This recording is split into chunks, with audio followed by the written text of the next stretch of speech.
CJ Customs. Good day everyone! Once again, CJ Customs po. Meron tayo dito Honda Click version 1. Re-repaint tayo ng front shocks at crankcase cover. Tara, pagandahin na natin to. Let's go!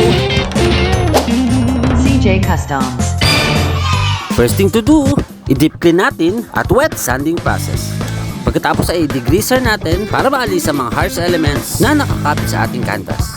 Sa parang ito, makakaiwas tayo sa mga chemical reactions na pwedeng makasira ng ating project. And now, let's do the paint job.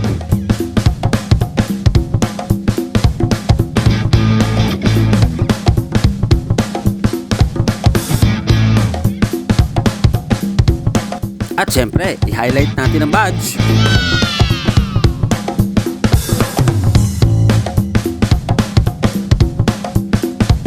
And now, behold our finished product.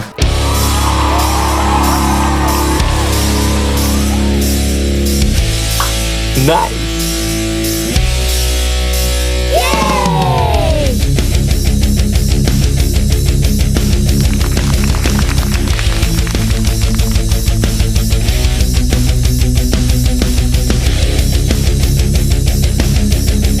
At muli po, ito ang CJ Customs at maraming salamat sa inyong pagtitiwala.